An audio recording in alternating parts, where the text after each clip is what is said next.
सीतारमण ने वित्तीय वर्ष 2026 और 27 के लिए आम बजट पेश कर दिया है, जिसमें उन्होंने स्वास्थ्य सेक्टर पर काफी ज्यादा फोकस किया है। वित्त मंत्री निर्मला सीतारमण ने वित्तीय वर्ष 2026-27 में आम आदमी की सेहत और उनकी जेब खर्च का खास ध्यान रखा। हेल्थ सेक्टर के लिए अपना पिटारा खोला। बजट में केंद्रीय वित्त मंत्री निर्मला सीतारमण ने भारत को ग्लोबल बायोफार्मा मैन्युफैक्चरिंग हब के तौर पर डेवलप करने का लक्ष्य रखा। किफायती दवाओं पर खास ध्यान दिया, जिसमें अगले 5 साल के लिए 10,000 करोड़ रुपए के खर्च के साथ बायोफार्मा शक्ति का प्रस्ताव भी शामिल है। साथ ही जिला अस्पतालों को अपडेट किए जाने, इमरजेंसी वार्ड्स को बढ़ाए जाने की भी घोषणा की, जिससे आम लोगों को उसका ज्यादा से ज्यादा फायदा मिल सके। इस दौरान निर्मला सीतारमण ने बजट भाषण में कहा कि कैंसर और शुगर मरीजों को दवाई पर भी विशेष छूट दी जाएगी। इस बजट में वित्त मंत्री निर्मला सीतारमण ने महिलाओं को भी बड़ा तोहफा दे दिया है और इस दौरान उन्होंने लखपति दीदी को लेकर भी बड़ा ऐलान किया। वित्त मंत्री निर्मला सीतारमण ने महिलाओं के आर्थिक सशक्तिकरण को और मजबूत करने की दिशा में बड़ा कदम उठाया। बजट भाषण में लखपति दीदी कार्यक्रम के विस्तार का ऐलान किया। देश भर की लाखों महिलाओं को इसका सीधा फायदा मिल सके। इतना ही नहीं, इस बार के बजट में पहली बार महिलाओं के लिए एआई, डिजिटल स्किल्स और ग्रीन जॉब्स पर विशेष प्रशिक्षण प्रावधान दिखाया गया। इससे महिलाएं सिर्फ नौकरी ही नहीं बल्कि इनोवेशन का हिस्सा भी बन सकेंगी। वहीं बजट में किए गए इस ऐलान से ग्रामीण ही नहीं बल्कि शहरी इलाकों की महिलाओं के लिए भी रोजगार के नए अवसर खुलेंगे, जिससे महिला सशक्तिकरण को नई रफ्तार मिलने की बड़ी उम्मीद जताई जा रही है। इस बजट में किसानों के लिए केवल वादे नहीं है बल्कि डिजिटल हथियार भी दे दिए गए हैं। वित्त मंत्री ने भारत विस्तार नाम का एक क्रांतिकारी एआई प्लेटफॉर्म लॉन्च कर दिया है। अब किसान अपनी ही भाषा में मोबाइल पर जान सकेंगे कि उनके खेत को कब और कितने पानी या फिर खाद की जरूरत है। बजट 2026 में किसानों और कृषि क्षेत्र को आधुनिक बनाने के लिए सरकार ने परंपरा और तकनीक का एक बेहतरीन संतुलन पेश किया। इस बार का फोकस केवल सब्सिडी देने पर नहीं बल्कि खेती को एआई और डिजिटल इंफ्रास्ट्रक्चर से जोड़कर उसे एक लाभदायक बिजनेस बनाने पर है। सरकार ने दालों के उत्पादन में देश को नंबर 1 बनाने के लिए 11,000 करोड़ रुपए से ज्यादा का दलहन मिशन शुरू किया। अगले 2 साल में देश के हर खेत का डिजिटल सर्वे पूरा होगा और 11 करोड़ किसानों को एक खास डिजिटल पहचान मिलेगी। प्राकृतिक खेती को बढ़ावा देने के लिए 1 करोड़ किसानों को सीधे सरकारी मदद दी जाएगी। पशुपालन, डेयरी सेक्टर को भी नई ऊंचाइयों पर ले जाने के लिए भारी निवेश का ऐलान हुआ। बजट किसान की आय दोगुनी करने के लिए टेक्नोलॉजी और ट्रेडिशन का एक जबरदस्त मिश्रण है।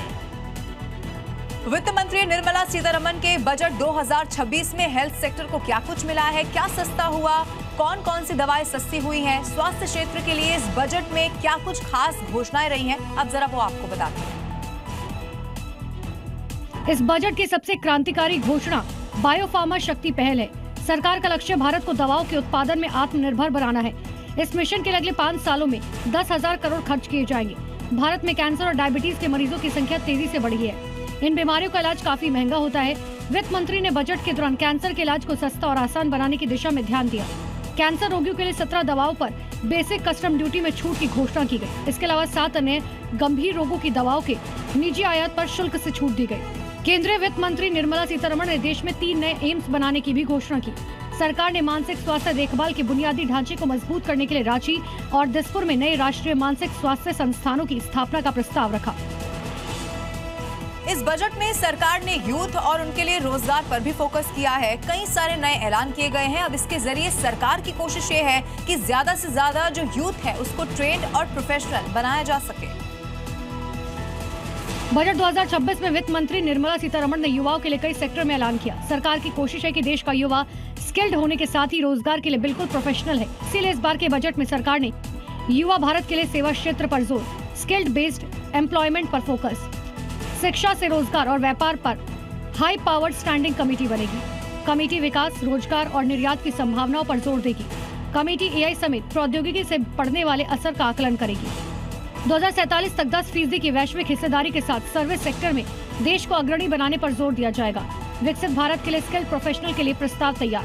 हेल्थ प्रोफेशनल बनाने वाले संस्थानों को अपग्रेड किया जाएगा। 1.5 लाख केयर गिवर्स को प्रशिक्षित किया जाएगा। इन योजनाओं के जरिए सरकार की कोशिश है कि ज्यादा यूथ को ट्रेंड प्रोफेशनल बनाया जाए और उनके रोजगार की व्यवस्था की जाए। और ये बजट भाषण खत्म होते ही आम आदमी की जुबान पर बस एक ही सवाल है कि मेरे लिए क्या सस्ता हुआ है और क्या महंगा। अगर आपके मन में भी ये सवाल है तो ये रिपोर्ट आप देखिए। बजट 2026 को सरकार ने आम लोगों की जेब पर खास ध्यान देते हुए तैयार किया। और इसको लेकर कई सारे बड़े ऐलान किए, जिसमें आपकी रसोई से लेकर लाइफस्टाइल तक सबका ध्यान दिया गया। इस बार के बजट में लेदर, कपड़ा, सिंथेटिक फुटवियर, विदेशी यात्रा, जूते, ईवी, बैटरी, बीडी, माइक्रोवेव, ओवन जैसे कई सारी चीजों पर खास ध्यान देते हुए बड़ी छूट देने का ऐलान किया गया। इतना ही नहीं, वित्त मंत्री निर्मला सीतारमण ने बजट में आम लोगों को राहत देने के लिए सीएनजी और बायोगैस को भी सस्ता करने की घोषणा की है। साथ ही साथ मिनरल्स, स्क्रैप और शराब को महंगी किए जाने की भी घोषणा की गई।